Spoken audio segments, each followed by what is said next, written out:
Bendito sea el Señor. Amén. Bueno, hermanos, una vez más quiero decirles: Dios les bendiga. Agradecidos, bendecidos, bienaventurados somos. La palabra bienaventurado, ¿qué significa?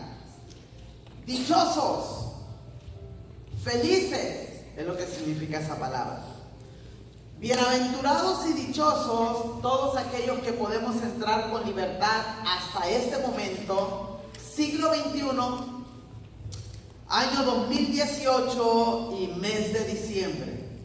Debemos de sentirnos bienaventurados por entrar a la casa de Dios, porque a pesar de que estamos en un tiempo donde la modernización, la actualidad, todo lo que tiene que ver con lo mejor, a pesar de todo esto, de que decimos que estamos en la era de la inteligencia, aún se sigue matando, acribillando, persiguiendo a la iglesia. Con todo y de que decimos ser seres pensantes, todos aquellos que siguen filosofías satánicas, filosofías humanistas, filosofías progresistas, etc., no quieren nada que tenga que ver con el cristianismo. Y por ende hay algunas otras religiones que atacan la cristiana. Que quiero aclarar algo: la iglesia cristiana evangélica no es una religión, sino somos seres humanos con una relación. ¿Ok? La religión son ritos, son dogmas, etc. La relación es un estilo de vida. ¿Ok? Ahora, comencé diciendo que somos bienaventurados, dichosos y felices porque tenemos este lugar donde podemos reunirnos. El día martes yo les decía, fui por mi iPad que lo dejé en el carro, y cuando iba camino de regreso al salón, pues yo volteaba hacia las aulas de los niños, hacia donde nos ponemos nosotros, y volteaba hacia aquí. Y yo decía, wow, estamos reunidos. Había grupos de gente estudiando la Biblia, juntamente con nosotros allí. Y yo decía, ¿cómo este libro nos hace reunirnos? Y dije también, por causa de este libro y que se hacen estudios, ahora tenemos edificios.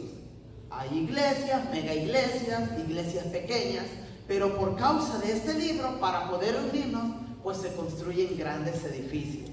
En el tiempo de Cristo, de Pablo, etc., pues la gente se reunía también. Dice la Biblia que se reunían. ¿Y se reunían para qué? Para estudiar la Biblia. Entonces, comparado a aquella gente, nosotros estamos muy cómodos, muy complacidos, muy bien lo tenemos todos. En aquellos tiempos, ¿quién sabe cómo serían las sillas? No había proyector, no había pantallas, no había cámara, no había equipo de sonido, a tal grado que pues los predicadores tenían que ser pensantes donde predico. Se subían a una colina que hiciera eco, que rebotara la colina de enfrente, y hermanos, para que pudieran escuchar. Ahora, por eso digo, somos ¿qué? Dichosos y bienaventurados.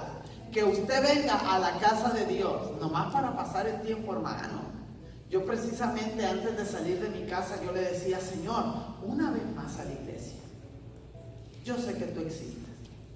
Yo sé que tú eres real, Señor. Pero irnos a sentar por sentar, no, Señor. Haz algo en nuestras vidas, mi Dios. Y nosotros también, por ende, tenemos que trabajar conjuntamente con el Espíritu Santo. No podemos estar pidiéndole toda la vida, Señor, cámbiame, cámbiame, cámbiame, cuando hay cosas que Dios no va a cambiar, sino que a nosotros nos toca cambiarlas.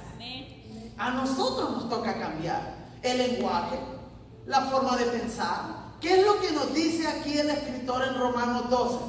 Así que, hermanos, os ruego por las misericordias de Dios que presenten sus cuerpos. Ya estamos aquí. Estamos presentando nuestros ¿qué? Cuerpos. Y aprendimos el domingo pasado que cuerpo no solamente lo constituye el físico, sino que nosotros somos seres integrales. Que la palabra integrales quiere decir completos. Y que el cuerpo está constituido, por ende tenemos un espíritu, o vamos a hablar correctamente, somos un espíritu. Tenemos un alma y vivimos en un cuerpo. Bueno, nosotros por el Espíritu, a causa del Espíritu que nació de nuevo, si usted le entregó la vida a Cristo, es el que lo trae a la iglesia. Aunque hay muchos religiosos que no son nacidos de nuevo y vienen a la iglesia. Pero usted, ¿a qué viene a la iglesia? Entonces su espíritu adentro, a adorar a Dios. Porque hemos entendido, hemos comprendido que el ser humano, ahora que es cristiano, el ser humano fue creado para la alabanza y para la gloria de Dios. Si usted está viviendo y con lo que usted dice, con lo que usted hace, con lo que usted piensa y como usted se dirige en la vida, no le da gloria a Dios, entonces usted está perdiendo su primer propósito. Su primer propósito es darle gloria a Dios con su vida. Que donde usted vaya dejando olor a Cristo. Que donde usted camine, deje olor a Espíritu Santo. Recuerdan que estamos con el tema los domingos de la nariz, o mejor dicho, el olfato. ¿Cómo les fue esta semana? ¿Lograron detectar donde huele mal y no se acercaron? Y lograron también acercarse a donde huele bien, que es la presencia de Dios, la oración, la palabra de Dios. O me tengo que preocupar como el domingo que dije, ¿será que está haciendo efecto las series que predicamos? Yo me iba hacia atrás. ¿Será que hizo efecto la predicación o la serie Reedificando Murallas para ayudarle a hacer conciencia? De que está de más que yo predico una serie si lo que está atrás no lo ponemos en práctica. Ahora lo que viene, solamente vamos a decir next. ¿Qué es lo que viene el domingo? Next. Pastor, ¿cuándo va a hablar de la mano? Y vamos a predicar la mano y next. Puro aprendizaje al intelecto, pero no un aprendizaje al espíritu para formar un carácter. Y de eso se trata. Formar un carácter. Que yo vaya y haga una entrevista a su esposita. A ver, aquí hay caballeros con esposa. ¿Ha cambiado tu esposo en estos meses o en este año en lo que respecta a que ha venido a la iglesia? Y ahí empezamos la entrevista. Fíjate que sí, fíjate que no, igualito. Yo le digo, yo lo invito, yo le predico, lo invito a orar, no quiere. A ver, caballeros, ¿ha cambiado tu esposita respecto a este año, etcétera? ¿Cómo la ves? ¿Cambiada, transformada? No, hombre, la lengua le creció más, no sale de las casas. Anda de aquí para allá, del tingo al tango en el griego. ¿Me entiendes? Entonces, esto es para reflexionar y poder decir, yo, para ir a la iglesia, hermano Edward, para venir desde la 441, a perder el tiempo, no vale la pena. Hermano Josué, usted que anda ahí medio, con una surgery por ahí, una cirugía, para venir a perder el tiempo.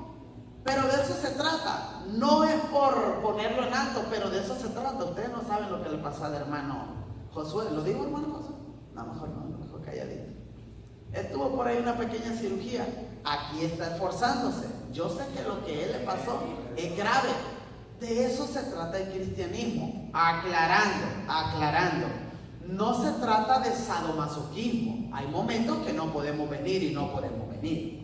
Pero hay momentos que uno calcula y dice, me voy a quedar aquí, nomás ahí, sin hacer nada, voy a ir a la casa de Dios, porque me interesa ir forjando un carácter, me interesa prepararme, como los que no se han casado, me interesa ir forjando un carácter para yo tener palabra, carácter, etcétera, para cuando me case, para cuando vengan mis hijos. Oye, quedarme sentado y estoy en un problemón, voy a ver qué aprendo de la palabra de Dios para que me guíe. Entonces ya la mentalidad está cambiando, siendo transformada por la palabra de Dios.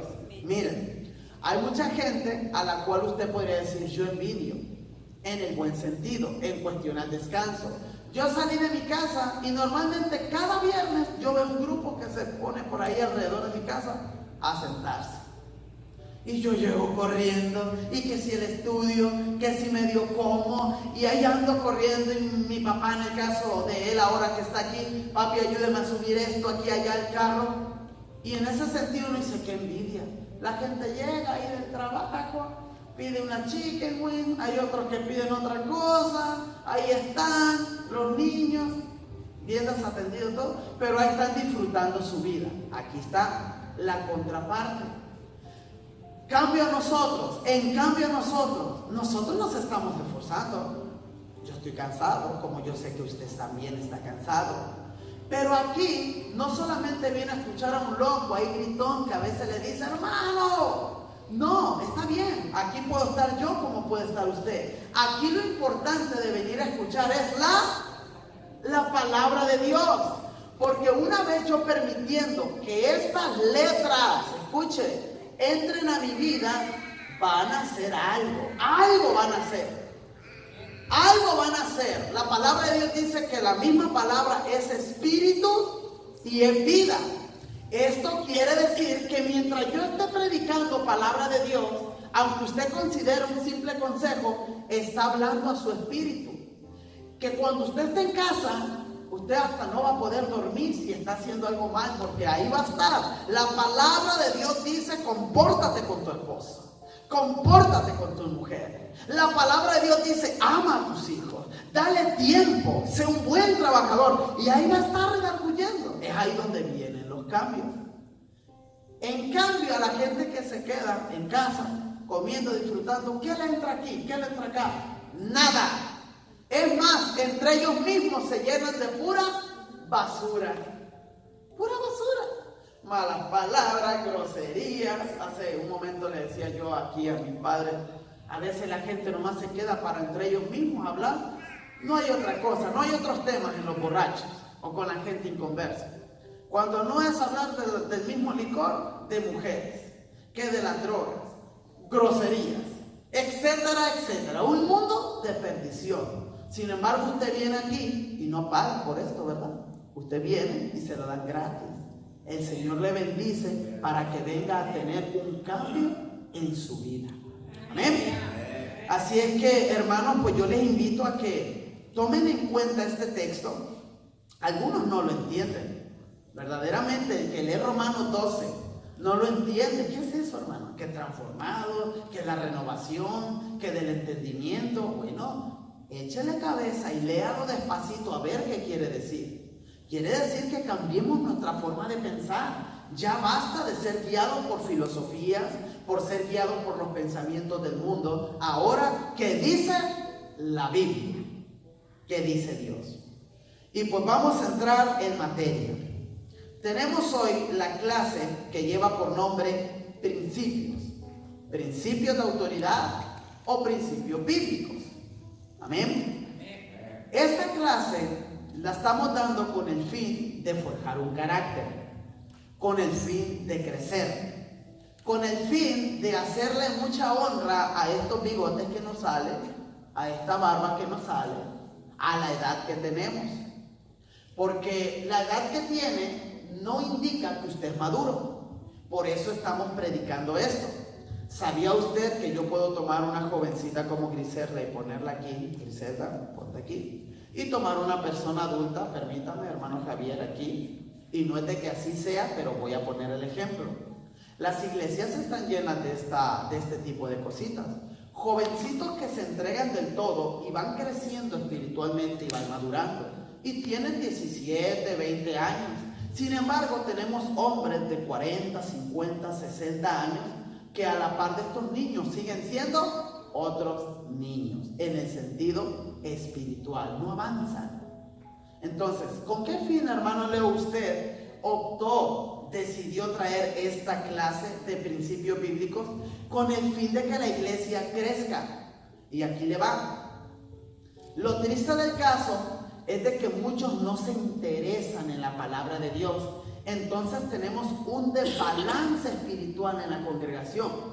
Por ejemplo, esta palabra es para todos, desde Griselda, a mi hermano Edward, mi hermana Carmen. Hay diferentes edades. Se supone que todos ya entienden y que debemos de crecer juntos, independientemente que Griselda tenga 17 años, que mi hermano Luis tenga 60. Independientemente, debemos de ir caminando, porque la palabra se entiende y se comprende. Entonces, ese es el sentido. Que si viene usted y escucha la palabra de Dios y no le pone el sentido a la verdad, no nos va a funcionar. Entonces vamos a ir caminando una iglesia que sube y que baja. Por ejemplo, no es por poner el mal, tenemos gente que ha dejado de venir.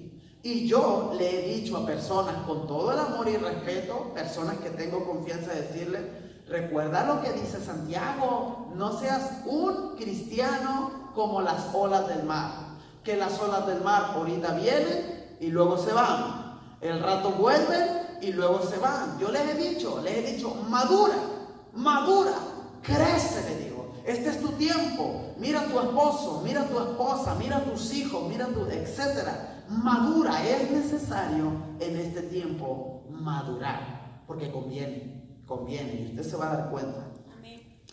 Ahora, vamos a entrar en el tópico que se conoce o que lleva por nombre: la autoridad incluye dominio propio. La autoridad incluye dominio propio.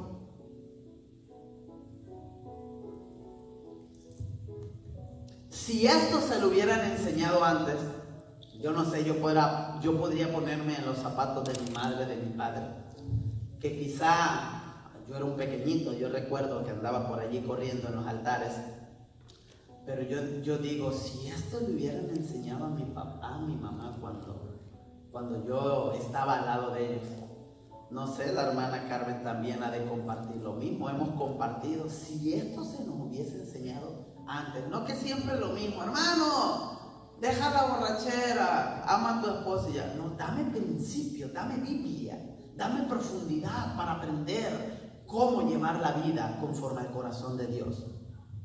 La autoridad incluye dominio propio. El término dominio propio viene del griego enkrateia, con K de kilo. Enkrateia, recuerden, es palabra griega. Y nos gusta meter las palabras griegas porque esto es profundidad, estudio profundo. El término dominio propio viene del griego enkrateia y tiene que ver con la fuerza de la voluntad. Ahí está. ¿Qué es dominio propio? Fuerza de voluntad, que muy pocos tienen. El tener dominio propio se conoce como el poder controlador de la voluntad bajo las operaciones del Espíritu Santo. ¡Wow! ¡Qué definición! Escucha otra vez, escucha. Aquellos que tienen dominio propio.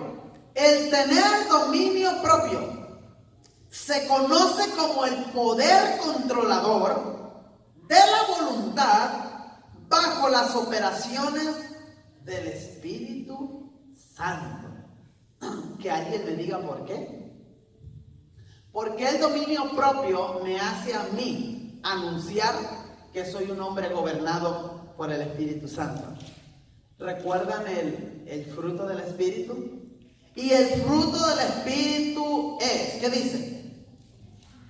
Amor, gozo, paz, paciencia, benignidad, bondad, fe, mansedumbre, esta templanza. En esa parte de la templanza tiene que ver con el ¿qué? Con el dominio propio, ¿verdad, hermano Dari? ¿Usted predicó de eso? La templanza tiene que ver con un carácter, con un dominio, con una fuerza de voluntad, pero no una fuerza de voluntad propia, sino que proviene del Santo Espíritu de Dios. Avanzo. El dominio propio está en someterse a la voluntad de Dios a favor de sus demandas que están reveladas en su palabra. Ahora, 2 de Pedro 1:16 dice que están reveladas en su palabra. ¿Cómo yo voy a actuar en dominio propio si no tengo palabra de Dios? No conozco sus demandas. ¿Me entiende? Puede estar una persona recién convertida aquí, escúcheme bien, un ejemplo. Puede estar una persona recién convertida, viene del mundo pecador, borracho, grosero, se va con mujeres, hace, deshace, se convirtió a Cristo, está llorando, me arrepiento de mis pecados. Ok, ya, ¡pum! Pero él no sabe nada de Biblia. Sin embargo, la Biblia le dice a él, no codiciarás la mujer de tu prójimo. Y él se va y se deleita con las mujeres, les dice de cosas, etc. Él no conoce Biblia. ¿Cómo va a ejercer ese dominio propio? Ahora, la importancia en nuestras vidas de conocer palabra de Dios para luego aplicar el dominio propio. ¿Dónde? En las áreas que Dios me dice, ahí no, ahí sí. Ahí no, ahí sí. ¿Me entienden? O sea que para aplicar el dominio propio yo tengo que saber palabra de Dios para saber qué le agrada a Dios y qué no le agrada a Dios. Avanzo. El dominio propio tiene que ver con el sometimiento del carácter y de los deseos carnales.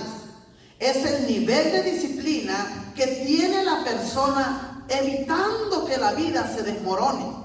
Tiene que ver con uno que se retiene por dentro. Tito 1:8 es tener cuidado de uno mismo. Esto está profundo. Pablo le escribe a Tito y en uno de los consejos que le da, le dice: Tito, ten cuidado de ti mismo. Y a Timoteo también le escribe: ten cuidado de ti mismo. ¿Por qué? Porque Pablo conocía que estos dos predicadores eran jóvenes. Eran hombres de Dios puestos allí por Pablo, jóvenes. Y les dicen: ten cuidado de ti mismo. Ahora, nosotros nos preocupamos por darle herramientas a nuestros hijos, por cuidar a nuestra esposa, que no vayan a caer en tentación. Les tratamos de dar herramientas para que vivan la vida bien si somos padres cristianos. Sin embargo, a veces quitamos la vista de nosotros y no aplicamos los consejos que damos a nuestra vida. Es ahí donde Pablo le dice a Tito y también a Timoteo: hey, solamente te recuerdo que como predicador de momento se nos olvida que la palabra también es para nosotros. Por eso te digo y te encargo con todo mi corazón que no solamente le digas a la gente: apártate del pecado y ten cuidado porque eres orgulloso. Naturalmente somos egocéntricos, somos todo lo que usted quiera. Pero te recuerdo, Timoteo, te recuerdo, Tito, también ten cuidado de ti mismo. Porque el peor enemigo del hombre no es el diablo ni sus demonios, sino tú mismo. Tú mismo. Hay gente que, voy a seguir con el ejemplo, disculpen. Hay gente, digamos, que nos deja de venir a la congregación. Van bien, van con viento en popa, están siendo bendecidos, mucho trabajo, con la familia. Pero de momento, llegó un momento, no sé, de soledad, de aflicción, un problema con la esposa, y se desanimaron así y dejaron de venir. Pero en muchos de los casos cometemos el error de decir: es que es el diablo, es el diablo. No, mi hermano. Para eso somos seres pensantes. Somos personas pensantes. Oye, Dios no tiene la culpa de que por el hecho de que yo me haya peleado con mi esposa o no me esté yendo bien en la vida, yo no voy a dejar las cosas de Dios culpando a Dios de lo que me está pasando. Porque en primera instancia recuerden que la palabra de Dios dice que toda dádiva y todo don perfecto proviene de Dios, el Padre de las luces. Así es que usted no me diga que le vino un mal, no me diga que está en pecado, no me diga que está en desgracia porque Dios lo metió allí, sino que nosotros debemos de pensar que somos responsables de nuestros propios actos, de nuestros propios dichos. Oiga, a tal grado dice la Escritura, ya lo dije, lo mencioné el martes creo, a tal grado que debemos de tener cuidado con lo que decimos, ¿verdad? Porque la Escritura dice que aún de toda palabra ociosa nosotros daremos cuenta. Es ahí donde estamos hablando de madurez espiritual. Usted se fija que con esto que acabo de decir, hermano, entonces tengo que tener cuidado de lo que hablo. De eso se trata la madurez. Porque ya no se trata de que eres el niño que puedes escupir, el niño que puedes gritar, el niño que cuando tú quieras o se te plazca dices lo que quieras, sino que ahora que estás siendo maduro, antes de ejecutar la palabra, lo piensas. Hermano, disculpe, aunque yo tenga razón para contestar, aunque tú tengas razón para contestar. ¿Sí o no, matrimonios? Porque en los matrimonios nos pasa mucho. Mi esposa me pudo haber ofendido y yo tengo la oportunidad de poder ejecutar una palabra agresivo y contestarle con toda la razón. Pero sigue siendo mi esposa y tengo que cuidar su ¿qué? Su corazón. Porque ella me lastimó. Ahorita vas a ver. Mira, tú me tiras esa palabra tan dura. Ahora yo te voy a decir, eres una vieja, esto y esto otro. Llega el momento en que nos tenemos que contentar. Escuchen, yo sé que el Señor les va a hablar. Llega el momento de contentarnos con un abrazo, con un beso. Cerramos la puerta, luna de miel, ay, gloria a Dios, todo está bien. Nos reconciliamos, pero aquí quedó la estaca enterrada y no hallamos cómo decirle. ¿Se lo digo? Si hasta intimidad ya tuve con ella y ya parece ser que todo está bien. No, eso fue parte de la vida matrimonial. Los problemas se arreglan ¿cómo? Hablando. No se arreglan en la intimidad. No se arreglan. Te voy a llevar al mall, dale, escoge la bolsa que quieras, los zapatos que quieras. Es más, escoge todo el traje que mache el moñito, también los aretes, la pintura, el saco, la corona, todo. Tienes que hablar con ella. Y eso de hablar con tu compañero, con tu compañera, cuesta. ¿Verdad, hombres? Que no nos gusta hablar, cuesta. ¿Tienes problemas con tus hijos? Cuesta también hablar con ellos. ¿Sí o no? Padres, cuesta. Es que, ¿cómo le digo? Y es que acá.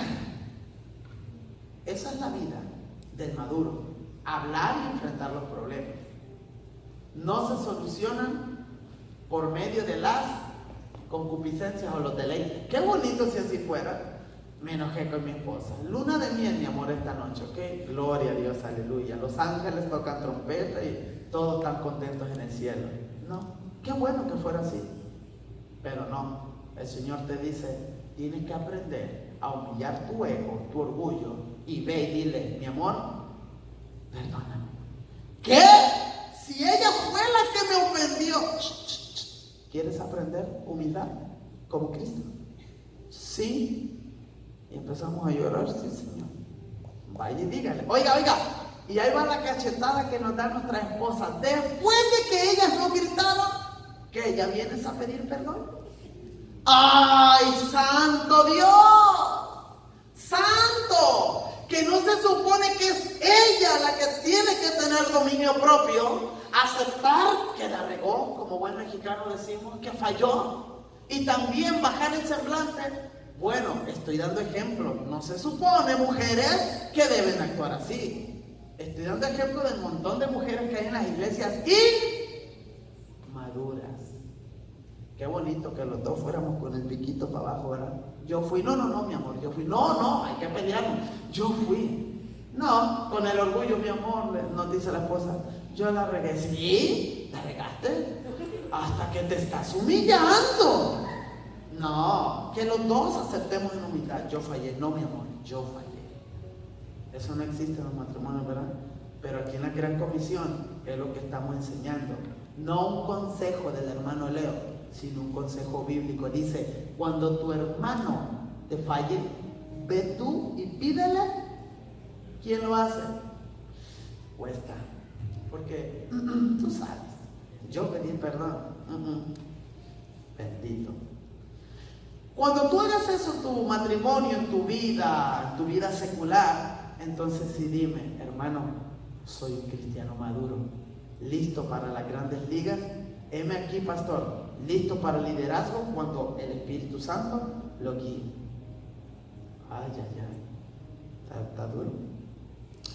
Vamos a avanzar acerca del dominio propio. Una persona que no conozca y no tenga dominio propio no podrá en ningún caso ejercer la autoridad, por la sencilla razón que si no tiene autoridad sobre sí mismo, no la podrá tener ¿sobre quién? Sobre otro. No puede. No me diga usted que tiene autoridad si usted no está sometido bajo autoridad. Deme un ejemplo, hermano. Lo mismo. en el matrimonio. ¿Cómo yo me voy a poner a demandarle a mi esposa que ore, que ayune, que venga a la iglesia, que sea una mujer de Dios? Sométete a mí, decimos los hombres. Sométete a mí. ¿No dice la Biblia que te sometas? ¿Cómo yo tengo el descaro de poder decirle todo esto a mi esposa si yo, que soy el varón, no oro, no ayuno, no leo la Biblia, no estoy en la iglesia, no soy ejemplo como padre? No, nada. Dicen por ahí, no dispara ni en defensa propia. No eres nada. Ahora, yo estoy pensando, probablemente en diciembre no lo vamos a poder hacer, pero estoy muy serio de que si Dios nos permite, en enero vamos a tener la conferencia matrimonial. Y creo que ahí es donde vamos a meter este tipo de cositas. No solamente parejas, no sé si los hijos también vayan a quedar aquí. Porque estamos mal. Decimos que somos padres, pero lo que más se está viendo en la actualidad, que ya no hay padres, solamente hay proveedores económicos. Ya no hay padres, ya no hay esposos, hay proveedores económicos. Que con el hecho de yo darle, dicen en México, le voy a dar el chivo a mi esposa. Yo no sé por qué le pusieron chivo, pero bueno, le voy a dar el cheque a mi esposa. Ya con eso, Pilato, me lavo las manos. Tú lava, barre, trapea, lleva a los niños a la escuela, plánchale, hey, haz mis mandados porque yo estoy trabajando, etcétera, etcétera. Entonces, ya no tenemos esposos, no tenemos padres. ¿Qué tenemos? ¿Qué dije? Proveedores en el hogar. Así es que vamos a hacer ese paréntesis, porque se va a poner bueno. Así es que, querida hermana o hermano, gancha a su esposa de aquí en enero, porque van a salir despelucados unos que otros por aquí. Hay que venir a la casa de Dios en esa fecha, en enero, porque es necesario. Es necesario. Y mientras Dios nos permita tener conferencias matrimoniales, creo yo que son buenas, ¿sí o no? Son muy buenas. E incluso he estado pensando, mientras va pasando el tiempo, he estado pensando en los jovencitos. Necesitamos hablar con nuestros jóvenes. No se asusten. Necesitamos hablar de sexo, de homosexualidad, de lesbianismo. Necesitamos hablar hoy más que nunca de las drogas. Porque están nuestros hijos bombardeados y a ellos les está tocando entrar en la etapa donde todo se vale, donde el homosexualismo ya va a ser, imagínense, para mi hija, ella nació en este tiempo. Ella nació en este tiempo. A un año después de nacida, ¡boom!, se dispara ¿qué? Obama, el gran presidente, que dijo, ya se pueden casar hombres con hombres y mujeres con mujeres. Y mi hija nació en el 2014, en el 2015 se promulgó esa ley y mi hija ya está en ese sistema, sus hijos también. Si a usted no le importa hablarle a su edad determinada de sexo, de las drogas, del alcohol, lesbianismo, prostitución. Oiga, lo peor del caso, no me salió del tema, estamos hablando de principios bíblicos. Lo peor del caso, que probablemente cuando nuestros hijos ya, en el caso de mi nena, tengan un uso de razón, una conciencia por la cual ella puede decir esto es bueno, esto es malo, yo creo que ya la pedofilia ya va a ser legal. Yo creo que la necrofilia ya va a ser legal en partes del mundo. Si ya lo ya están tratando de, no se diga, ya se va a poder vivir como en el Edén, desnudos. Poquito nos falta, poquito, ¿verdad? ¿Qué es lo que yo le he dicho? Todo se ha aprobado, todo se viene aprobando y yo le he dicho, ¿qué nos falta, iglesia? Que en las calles la gente pueda andar desnuda. Ojalá, y yo me equivoque, que no se vuelva una profecía cumplida. Pero así como vamos, al rato van a decir, ¿qué te interesa? ¿Qué me miras? ¿Acaso no has visto una mujer desnuda? Y que lo demanden. Ay, santo, este mundo va de mal en peor. A lo bueno llaman malo y a lo malo llaman bueno. Aleluya. La Biblia dice que se agrada más Jehová de la obediencia que de los muchos sacrificios. Si la carne y las pasiones dominan el espíritu renacido, escuchen lo que voy a hablar. Si la carne y las pasiones dominan el espíritu renacido, nunca se podrá ejercer autoridad, ya que es un principio espiritual. Segunda de Pedro 2, 10 al 12 y Judas 8, 10. Segunda Corintios 10, 4 al 6. Deje y le leo otra vez para que entremos en este contexto. Una persona que no conozca y no tenga dominio propio no podrá en ningún caso ejercer la autoridad, por la sencilla razón que si no tiene autoridad sobre sí mismo, no la podrá tener sobre uno. Si la carne, o sobre otro, si la carne y las pasiones dominan al espíritu renacido, nunca se podrá ejercer autoridad, ya que es un principio espiritual. ¿Qué es lo que quiero decir con esto? Cuando habla del espíritu renacido, estamos hablando de una persona que tiene un espíritu nacido de nuevo. Nuevamente, para los que no han entendido, el ser humano está compuesto de espíritu, alma y cuerpo. La gente allá en el mundo que no tiene a Dios se conoce bíblicamente como gente separada o gente muerta. Gente muerta delante de los ojos de Dios. ¿Por qué muerta, hermano Leo? Porque desde el día que entró el pecado en Edén, fíjense, el espíritu del hombre se separó, que eso es lo que significa muerte, separación. No es de que dejó de existir el espíritu, no. La gente allá está muerta, que indica la palabra muerte, separada de Dios. ¿Por qué, hermano Leo? ¿Por qué están muertas, separadas de Dios? Porque el pecado que hay en ellos los separa. Ahora, nosotros que dijimos un día, Señor, yo te reconozco que viniste a la tierra, moriste por mis pecados, te entregaste en sacrificio, resucitaste y ahora me diste vida. Ahí está la clave. Dice la palabra del Señor que nosotros resucitamos juntamente ¿con quién? Con Cristo. Pero ¿cómo resucitamos con Cristo si yo ya estaba vivo? Esa resurrección es el espíritu separado que teníamos. ¿Se acuerdan que les dije que mientras estábamos en el mundo estábamos muertos o separados? Ahora que creímos por fe, únicamente por esas dos palabritas, por tener fe en que Cristo es el Hijo de Dios, mi Salvador, ahora, fíjense, esas dos palabritas me llevan ¿a qué? A un reino. Esas dos letras no son palabras, dos letras. Me llevan y me hacen entrar a un mundo que es la eternidad, que es el reino de los cielos, que puedo vivir ahora no separado ni muerto, sino ahora cerca. Perfecto.